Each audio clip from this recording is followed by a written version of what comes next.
Em primeiro lugar, quero cumprimentar a todos os meus amigos do estado do Acre, estado que eu não conheço, mas ao qual eu tenho um particular afeto.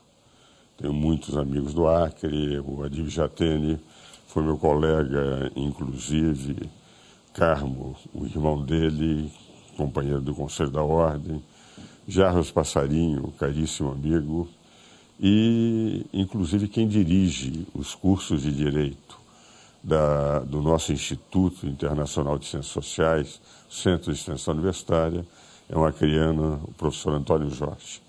Tenho, portanto, um carinho muito especial pelo Estado, que infelizmente não conheço. Mas, dentro desse compromisso, que para mim é extremamente agradável, de poder levar algumas ideias de direito natural, de bioética, dos problemas que neste momento se discutem, temas polêmicos no Brasil, eu quero, nesse primeiro bloco, analisar por que a razão é fundamental para podermos compreender os demais, os aspectos inerentes ao direito natural. O direito natural é aquele direito que valoriza o que de melhor tem o ser humano. O direito natural é um conjunto de princípios, de valores, de normas e de regras de natureza geral, que permitem definir o que de melhor existe na dignidade humana. São direitos fundamentais que todo cidadão nasce com eles e não cabe ao Estado modificar. O Estado, no que diz respeito aos direitos naturais, ele pode exclusivamente reconhecer. O direito à vida é um direito que nasce comigo. O Estado não tem o direito de manipular a vida, não tem o direito de eliminar a vida. O direito à vida é um direito natural que cabe ao Estado reconhecer. E sempre que há violências contra a vida, evidentemente, o que nós estamos é perante um direito que não tem legitimidade. Por essa razão, a Declaração Universal dos Direitos Humanos foi escrita por um justnaturalista. Para nós compreendermos a diferença entre direito natural e direito positivo, o direito natural representa a base, a essência da qual nós teremos a regulamentação da sociedade. Todo direito confirma e faz com que a sociedade possa viver de uma maneira pela qual ela esteja regulada, porque o que caracteriza um Estado é a existência de poder, de território e de povo. O direito positivo, ele dá a conformação. Um país pode ser um Estado parlamentar de governo, um Estado presidencial, que é próprio do direito positivo. Mas qualquer que seja o regime político, certos direitos fundamentais, eles nascem com o homem e têm que ser reconhecidos. Como eu disse, a Declaração Universal dos Direitos Humanos, escrita por um justnaturalista, o relator foi René Cassin, é suficiente para mostrar que todos aqueles direitos lá colocados como devendo ser conhecidos pelo mundo inteiro, todos os países signatários têm que ter tais direitos esculpidos na sua Constituição. Esses direitos fundamentais, esses direitos naturais, nascem com cada ser humano. E cada ser humano tem o direito de reivindicar. E os Estados que podem criar o direito positivo, a semelhança e a vontade do povo, não podem criar aqueles direitos que são inerentes ao ser humano. Portanto, há duas categorias de direitos. Os direitos naturais, que são os direitos fundamentais do ser humano, e todos os demais direitos positivos que não conflitam com os direitos naturais e que dizem respeito à regulação da sociedade. E por que faço essa introdução? Para que nós compreendamos que na regulação da sociedade é extremamente importante que nós compreendamos que, efetivamente, o Estado que não dá ao direito natural o seu lugar dentro da concepção jurídica, mesmo que se diga democrático, não é. São democráticos os Estados que, ao reconhecer, e um dos direitos naturais, essa liberdade do ser humano de escolher os caminhos que deseja. Se o Estado não reconhece, nós podemos estar vivendo ou uma pseudo-democracia, uma efetiva ditadura. Por que trago isto? Porque a Constituição brasileira, ela, se nós analisarmos, apesar de de defeitos, apesar de extremamente pormenorizada, apesar de ter mais regras do que normas e mais normas do que princípios, esta Constituição é uma Constituição que trouxe ao Brasil um determinado equilíbrio. Em primeiro lugar, o equilíbrio dos poderes. Se nós analisarmos o Brasil em relação a todos os nossos vizinhos, vive-se no Brasil uma democracia maior do que na Argentina, em que a presidente da Argentina cala a imprensa, utiliza de processos violadores da lei, inclusive do Mercosul, ela que começou essa guerra com o Brasil, guerra de fronteiras, não respeita determinados direitos e pretende agora controlar não só os meios de produção, como os meios de comunicação. Liberdade de imprensa corre risco. Vê-se o que ela fez em relação ao principal jornal, que é o Clarim. Se nós analisarmos o Paraguai, não fica muito distante. Se analisarmos o Equador, o presidente pode dissolver o Congresso Nacional. E se o Congresso pretender derrubar o presidente, tem que se dissolver também. O que vale dizer, nós temos uma Constituição presidencialista e quase ditatorial. Se analisarmos a Venezuela, o presidente pode governar com leis habilitantes. O Congresso é afastado, dá uma possibilidade, uma procuração, uma outorga para que o presidente venezuelano dirija e nós passamos a ter uma ditadura, porque onde existe só um poder, não há, evidentemente, democracia. A Constituição venezuelana faz menção a 5 poderes: o povo, o executivo, o legislativo, o judiciário e o Ministério Público. Mas, de rigor, valoriza só o povo e o presidente. E o povo é consultado por plebiscitos, referendos. Mas se nós analisarmos que o povo é representado pelo presidente, quem manda é o presidente, é um país com 5 poderes e um poder só. Razão pela qual ele pode governar com leis habilitantes, pode dissolver o Congresso, pode fazer o que ele fez nas últimas eleições, em que perdeu para a oposição em número de votos, mas como ele reformulou os distritos eleitorais, onde ele iria perder, ele aumentou o número de deputados, onde ele iria diminuiu o número de deputados, onde ele iria ganhar, aumentou o número de representantes. Na Bolívia, até o poder judiciário é eleito, o que vale dizer um poder judiciário que segue o controle de quem domina, porque se o poder judiciário é eleito pela população, é evidente que o partido que tem mais condições é o que poderá melhor eleger os candidatos ao Poder Judiciário. Em Nicarágua não fica distante, o que representa que, de rigor, nós não temos, dentro do sistema constitucional da América, algo semelhante ao Brasil. Isto é, um equilíbrio de poderes. E nesse equilíbrio de poderes, o que me impressiona na democracia brasileira foi a preocupação do Constituinte em colocar valores, em colocar princípios que norteiam uma verdadeira democracia, procurando valorizar a dignidade humana. Assim, nós temos 58 ou 78 incisos no artigo 5º de direitos fundamentais: a vida, a liberdade, a igualdade, ao problema do livre acesso à informação, à privacidade, ao sigilo de dados, aos direitos de ir ao judiciário, à ampla defesa administrativa e judicial.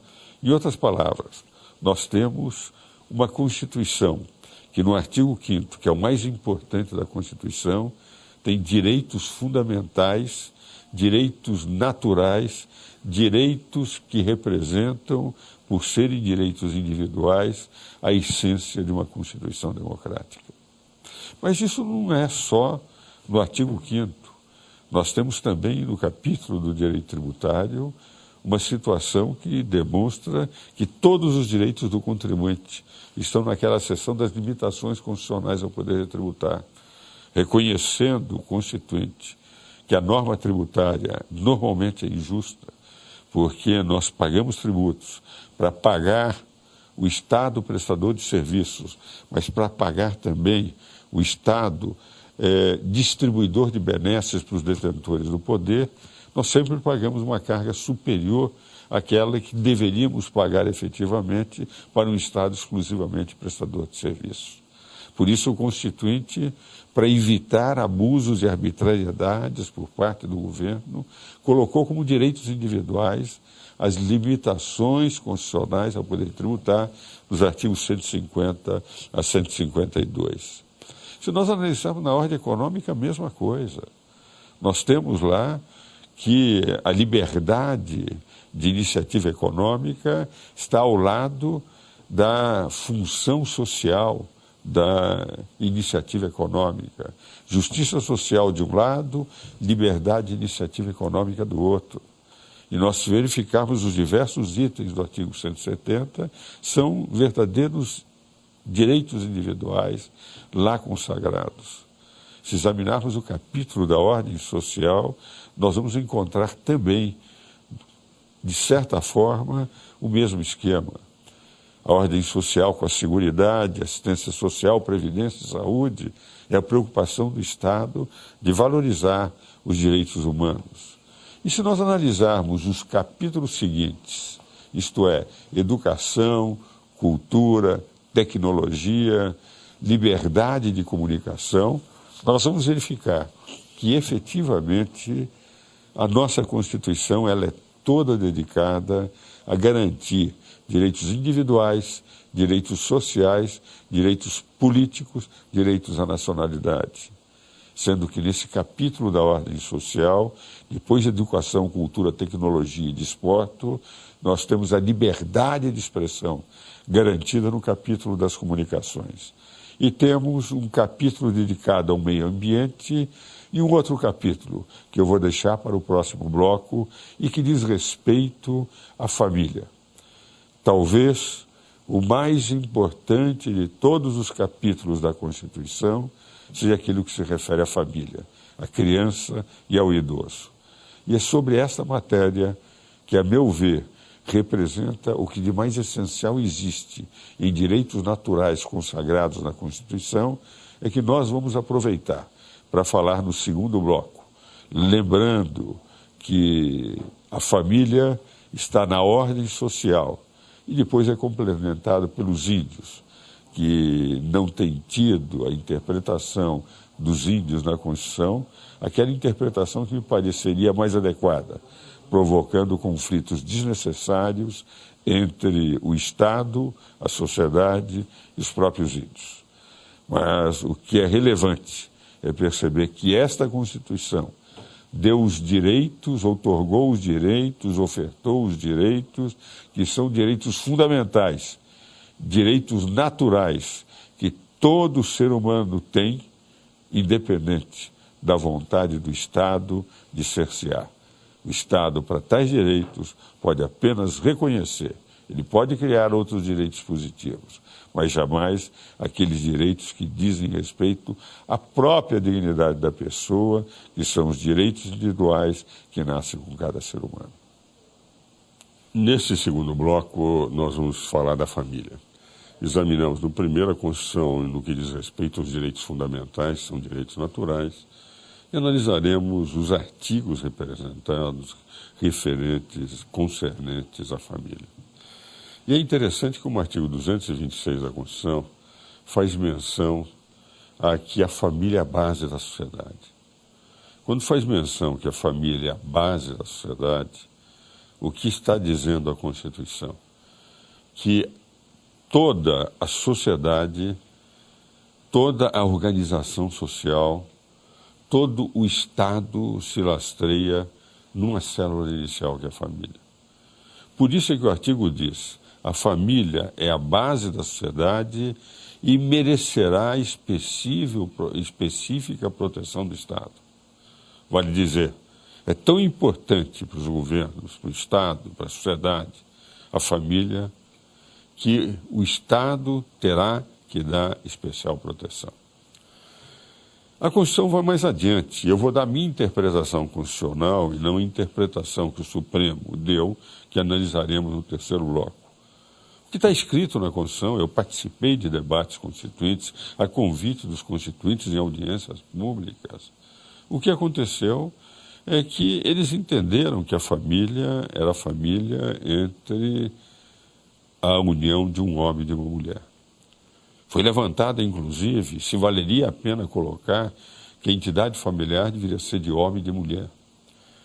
E os constituintes, o deputado Gastone Rigoni, o relator da Constituinte, Bernardo Cabral, levantaram isso. É bom colocar que a entidade familiar é constituída apenas pela união de um homem e de uma mulher, ou se morrer um deles ou houver separação, o cônjuge e os seus descendentes, aqueles que eles geraram, os seus filhos. Isto foi discutido na Constituinte. E os deputados decidiram, os constituintes, os senadores, com poderes constituintes, que teria que colocar para evitar qualquer dúvida, para não se permitir que a união dos homossexuais, e eu respeito os homossexuais, só que a sua união não é família, fosse confundido com essa família que o Estado protege porque pode gerar prole, porque se nós tivéssemos num Estado só a união de homossexuais, de homens com homens e mulheres com mulheres, nós não teríamos a descendência, a continuação do Estado, o povo, porque o que caracteriza um Estado, juridicamente como Estado, é a existência de território, de povo e de poder. São os três componentes do Estado. Para mostrar que era isto, o parágrafo primeiro declara que o casamento entre um homem e uma mulher, esse casamento será gratuito, porque o Estado quer famílias sólidas. Por isso colocou que o Estado dará gratuidade aos que quiserem se casar. E seria um casamento civil. Vale dizer, casa-se e o Estado nada cobra para que estimule a criação de famílias num país. O parágrafo segundo vai mais adiante. Declara o seguinte: o casamento religioso também terá efeitos de casamento civil nos termos da lei. Vale dizer, considerou tão importante a instituição do casamento que diz que o casamento religioso teria o mesmo efeito.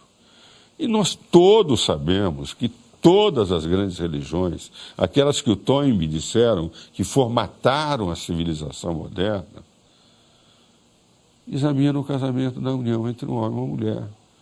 Não há nos casamentos religiosos casamentos entre homossexuais. E o Estado dá a esse casamento o mesmo efeito do casamento civil. Mas o que me parece definitivo é o parágrafo terceiro, que declara a unidade, a união estável entre um homem e uma mulher, união estável entre um homem e uma mulher, não união estável entre um homem, uma mulher e uma mulher. A união estável entre um homem e uma mulher, essa união estável representa uma entidade familiar. E para mostrar a preocupação do Estado de dar solidez a esta união de um homem e uma mulher, declara o seguinte: e o Estado tudo fará para transformar essa união de um homem e de uma mulher em casamento. É o que está no parágrafo terceiro. Casamento é sempre o objetivo maior, e o objetivo maior da união entre um homem e uma mulher. Agora, o parágrafo quarto me parece que liquida o assunto para nós constitucionalistas, para nós que estudamos a Constituição, para nós que participamos dos debates constituintes, para os constituintes que assim colocaram e discutiram essa matéria. Será também entidade familiar aquela em que um dos cônjuges com os seus descendentes existia. Porque, havendo separações ou viuvez, se houver descendentes, o pai ou a mãe que ficar com os descendentes é uma entidade familiar. E aí falam em descendentes, que os homossexuais, pelos processos naturais, não podem ter, porque a união de um homem com um homem, naturalmente, não pode gerar filhos. A união de uma mulher com uma mulher, naturalmente, não pode gerar filhos. Ora, se eles falam que é homem e mulher, e os descendentes é descendentes dos pais do homem e da mulher, os senhores vão dizer, mas poderá haver inseminação artificial. Ora, inseminação artificial, numa união de duas mulheres, é uma inseminação artificial que vem com esperma e com material genético de uma outra pessoa e não daquele casal. O que vale dizer, só os descendentes de pai e de mãe. Fala-se em adoção. Adoção é possível por um homem e uma mulher. Quando é feito por dois homens ou duas mulheres, é evidente que nós estamos com algo irracional e não são descendentes, porque o que faz menção à Constituição é a palavra descendentes. Descendente é aquele que é gerado e nasce de uma união entre um homem e uma mulher. E o parágrafo 4º declara que a entidade familiar, a união entre um homem e uma mulher, ou se ficar um deles com aquilo que eles geraram numa relação normal. E o parágrafo 5º, também muito claro, declara que homem e mulher, e a expressão utilizada, homem e mulher, terão idênticos direitos na educação, idêntico pátrio poder na educação dos seus filhos. Então, todos sabem perfeitamente que foi isso discutido na Constituição, foi isso na Constituinte, foi isso que eles colocaram na Constituição, e por essa razão, união estável, entidade familiar, só pode ser entre um homem e uma mulher.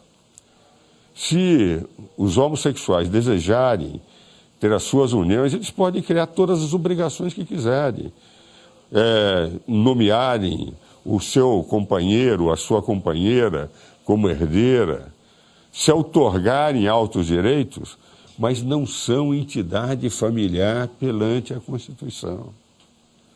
E isso foi o que os constituintes desejaram, razão pela qual, ao dar esse tratamento, consideraram que de todos os direitos que nós falamos no primeiro bloco, o mais representativo de todos os direitos é a preservação da entidade familiar, e a entidade familiar capaz de gerar prole, e não uma entidade familiar que é considerada atualmente pelo Supremo de união de pessoas que não podem gerar proles e cujas próprias relações são diferentes das relações entre um homem e uma mulher. A natureza preparou o homem e a mulher para, ao se unirem, gerarem filhos. Biologicamente, eles se complementam, o que não acontece em dois homens ou duas mulheres que não se complementam geneticamente, não se complementam biologicamente para terem um tipo de relação que é diferente daquela relação entre um homem e uma mulher. E é por essa razão que todos os constitucionalistas que eu conheço, de renome no Brasil, criticaram a decisão do Supremo. Porque ao Supremo dizer que é a mesma coisa, o que o Supremo fez foi legislar, transformar-se em constituinte e deixar de decidir como deve decidir um tribunal, ou seja, decidir interpretando a lei e não criando a lei. E o Supremo criou. Contra a intenção dos constituintes, contra tudo que foi debatido na Constituição, declarou, para nós, apesar de não estar na Constituição, nós entendemos que esta união também é entidade familiar. Estamos redigindo, estamos fazendo um novo artigo, porque nós nos vestimos da roupagem de constituinte quando não poderíamos nos vestir. E é interessante, quem lê a Constituição, eu e Celso Bastos argumentamos em 15 volumes pela Saraiva. Tem um artigo lá, que é o 103, parágrafo 2º, que declara o seguinte: sempre que o Supremo entender que a omissão do Congresso Nacional Ele pode declarar a inconstitucionalidade do Congresso por omissão, mas não pode gerar norma, diz o 103, parágrafo 2º, que ele terá que comunicar que o Congresso não está produzindo a norma. Portanto, está agindo inconstitucionalmente, mas não dá prazo nem sanção. O que vale dizer, o Constituinte tirou do Supremo Tribunal Federal a possibilidade de legislar. Isto é, não deu ao Supremo Tribunal Federal a possibilidade de legislar. E o Supremo legislou. Ele criou uma hipótese que não está na Constituição. A Corte Constitucional Francesa, neste ano, no dia 27 de janeiro de 2011, não teve dúvida. A mesma questão colocada para lá, se poderiam considerar entidade familiar, disseram, a relação entre um homem e uma mulher é uma relação diferente, e é diferente no seu complemento biológico da relação entre um homem e uma mulher.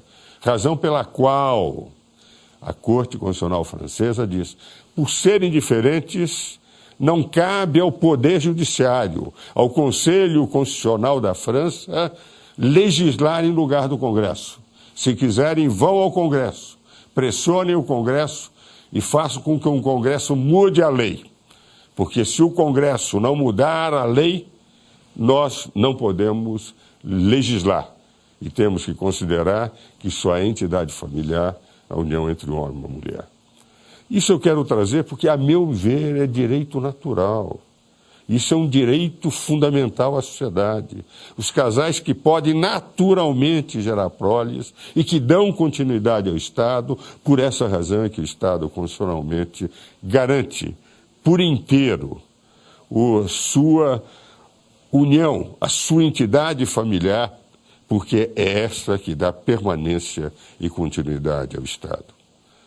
E me parece que esse assunto tem que ser revisto.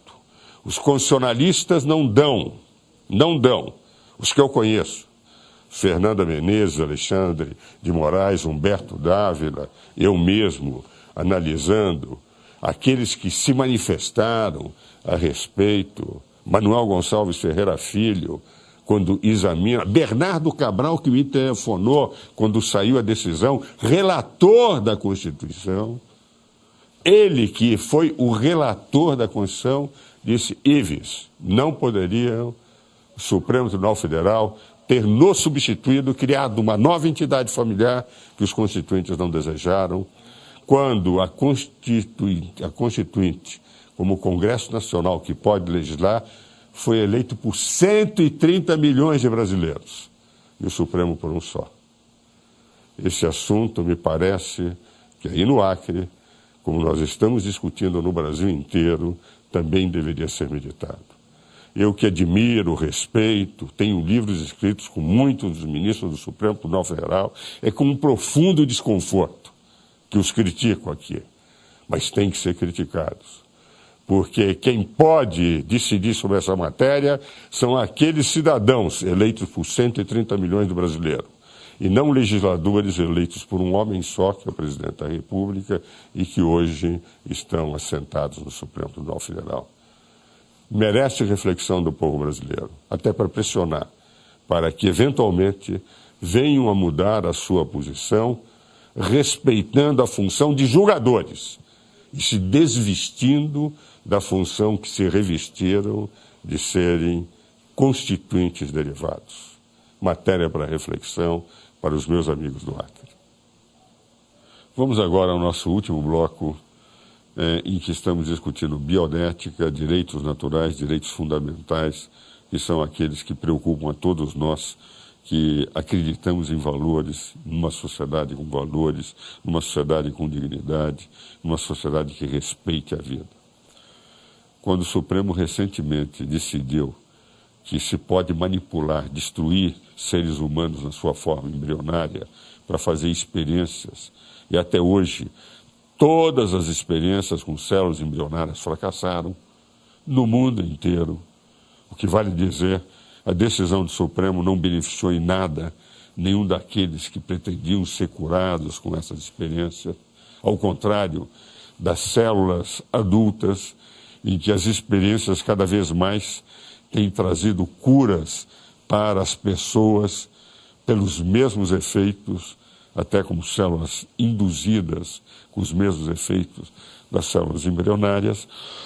O certo é que o Supremo declarou que a semelhança do que acontece, ou que aconteceu quando se faziam experiências com seres humanos na Alemanha de Hitler, a experiência com células embrionárias são também experiências com seres humanos nesta forma. E a Igreja se manifestou contrária, como todos os cientistas que entendem que tem que haver uma ética em relação às pesquisas científicas para evitar que isso possa justificar no futuro, inclusive, clonagem de seres humanos. O certo é que a vida começa na concepção. E se a vida começa na concepção, nós temos que dar todas as garantias possíveis ao ser que foi formado. O Código Civil brasileiro é impressionante. No artigo 2º declara o seguinte: todos os direitos são garantidos à pessoa desde a concepção. Ora, pelo artigo 2º do Código Civil não poderia haver de forma nenhuma exploração com células embrionárias. Se o artigo 2º declara que todos os direitos estão garantidos desde a concepção, isto é, a primeira célula, o zigoto, aquele momento em que o óvulo é fecundado pelo espermatozoide, é evidente que as células embrionárias, que já é a multiplicação dessa primeira célula, não poderiam ser utilizadas, a não ser que nós lêssemos o seguinte, o artigo 2º do Código Civil: todos os direitos são garantidos ao indivíduo desde a concepção, menos o direito à vida, o que seria um contrassenso. O Pacto de São José, que é um tratado internacional sobre direitos fundamentais, diz o mesmo. No artigo 4º trata da vida do ser como nascituro, da vida do ser nascido. E cuida de como é que se tem que preservar, dizendo que tem que se preservar desde a concepção o ser humano, quando ele é, portanto, ainda alguém vivendo e dependendo do ventre materno, e aquele nascido tem que se eliminar a pena de morte. Como muitos países que assinaram tinham pena de morte, quando se relaciona a pena de morte no Pacto de São José, no artigo 4º, eles dizem o seguinte: os países que eliminaram a pena de morte não podem mais adotar. E aqueles que vierem a eliminar também não vão poder mais adotá-la. O que vale dizer, em relação aos condenados à pena de morte, eles respeitam a legislação dos países que têm pena de morte. Mas aqueles que assinaram não poderão voltar a ter pena de morte. E os que deixarem de ter pena de morte também não poderão mais voltar. Mas em relação à concepção, não. Diz que o direito à vida tem que ser garantido desde a concepção. E que, em geral, a legislação de todos os países já garantem esse direito desde a concepção. No Brasil é a mesma coisa. Se nós analisarmos que o aborto é um homicídio uterino, é uma forma de matar o ser humano no ventre materno, aquele ser humano que só tem uma proteção, que é da própria mãe, ele pode ser eliminado porque a mãe o deseja, ou porque o pai o deseja, ou porque os médicos autorizam. E os processos de eliminação do ser humano vivendo dentro do ventre materno são processos dramáticos. Por exemplo, esse de sugar, em que vai se sugando o bracinho, a perninha. Este grande médico que fez muitos abortos, quando viu, entretanto, num processo de sugar para retirar o ente vivendo no ventre materno, no ultrassom, ele ficou de tal forma impressionado que nunca mais fez um aborto e passou a ser um defensor. E esse cidadão que escreveu aquele famoso O Grito Silencioso, morreu recentemente, ele mostrou que são métodos de onde, porque o feto, no momento que entra o sugador para tirar do ventre materno, puxando o que é, as batidas de coração do feto multiplicam, ficam a ser 2 vezes mais fortes do que eram antes. E procura o feto escapar daquele sugador que vai lhe tirar o bracinho, a perninha, etc. E que aqueles que defendem o aborto não contam quais são os processos utilizados para matar as crianças no ventre materno. Em outras palavras, o aborto é um homicídio uterino. E, a meu ver, a Constituição de 1988 não permite nem o terapêutico e nem o sentimental por estupro. O terapêutico, muitas vezes, é uma das soluções possíveis, tem que salvar alguém, e se opta. Mas a moderna medicina já praticamente eliminou as possibilidades de um aborto terapêutico. O que o Código Penal não conta, no artigo 128, é que o aborto eugênico, aquele aborto que é feito exclusivamente para eliminar fetos mal formados, o aborto, portanto, semelhante ao que o Hitler queria de um povo absolutamente perfeito, em que ele eliminava todas as crianças mal formadas depois de nascidas, porque o aborto eugênico, a diferença do sistema do Hitler em relação ao sistema dos que querem o aborto eugênico, e que aqui se elimina no ventre materno, e o Hitler eliminava depois de nascidas as crianças. É evidente que isto não está na lei, e que se o Supremo vier a decidir que o aborto eugênico pode ser feito, estará legislando como legislou no caso da homossexualidade. E não tem poderes, pela Constituição não tem. Eles são guardiões da Constituição, eles não são constituintes derivados. E o aborto é um crime, um homicídio uterino, que se for legalizado, será um homicídio uterino legalizado. É a morte, a pena de morte que se impõe. Se nós analisarmos que se vier o aborto e um feto foi eliminado, um ser humano, 1 minuto antes de nascer, deixará de ser crime. Se for eliminado 1 minuto depois de nascer, portanto, com 2 minutos de diferença, será crime, porque já terá nascido. Essa é a razão pela qual a Igreja tem se posicionado, e não só a Igreja, todas as religiões e todos os cidadãos ateus ou agnósticos que respeitam a vida, contra esse crime hediondo contra inocentes que não tem senão uma defesa, que é a própria mãe ou o Estado, para que esta criança, existindo no ventre materno, possa efetivamente ter a proteção do Estado. E são temas como esses que a nação tem que discutir.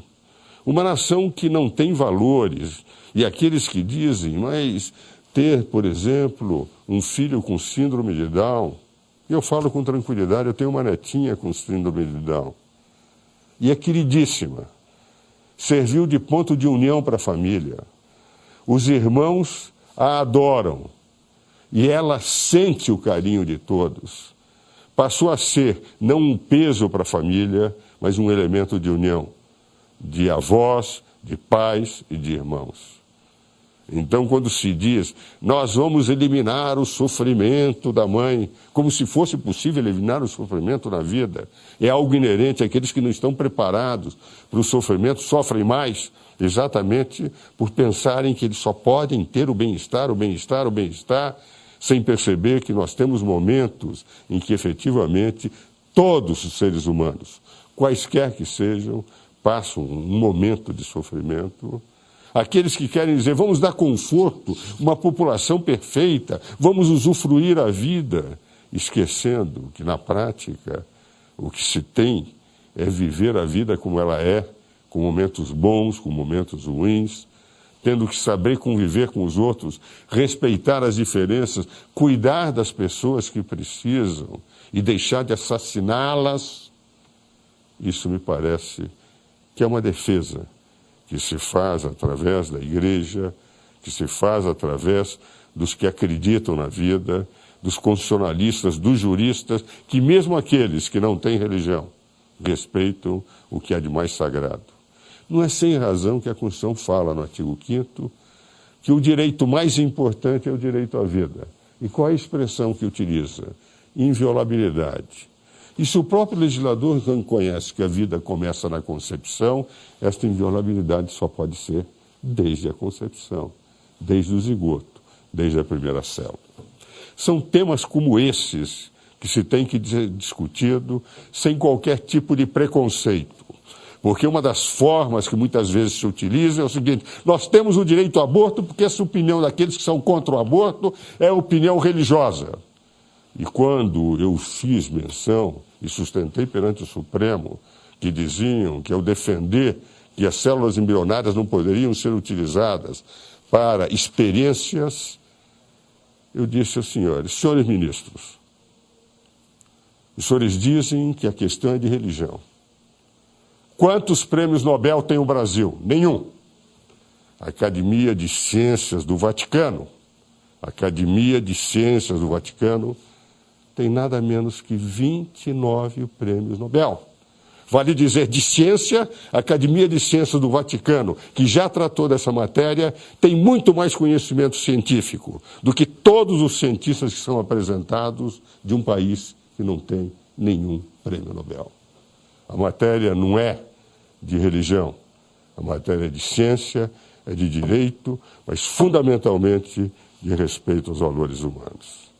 Essa é a razão pela qual, ao terminar esse terceiro bloco, eu quero levar aos senhores, nada obstante, os meus 76 anos, de uma vida de luta, principalmente no campo de direito, nos últimos 53 anos, ou 54, nesse ano de 2011, que eu comecei a advogar em 1957, a minha certeza de que mesmo quando nós estamos em inferioridade perante aqueles que pretendem ser politicamente corretos, porque são caixa de ressonância não do povo, mas do que a imprensa apresenta como se fosse do povo, eu quero levar aos senhores essa mensagem. Nós precisamos não ceder. Se nós acreditamos em valores, em direitos naturais, em direitos que nascem conosco e na inviolabilidade do direito à vida, é evidência. Mesmo que as nossas vozes sejam no momento pouco ouvidas, nós teremos que continuar lutando por ela, lutando por esses direitos, lutando para fazer com que elas sejam ouvidas. Porque o que é permanente permanece. Mas tudo aquilo que é feito e que é politicamente correto num determinado período histórico desaparece. Porque o que é direito natural foi no passado, é no presente, será no futuro. E o que é direito circunstancial? Que é aquilo que é conformado por uma sociedade numa determinada época pode dominar durante um determinado período, mas desaparece. Por isso a minha confiança no futuro, nos valores que representam a dignidade do ser humano, é absoluta. E mesmo que as nossas vozes, nesse momento, sejam mais fracas, haverá um dia que elas serão tão fortes, que o mundo inteiro, ouvindo, poderá efetivamente construir uma realidade melhor para toda a humanidade.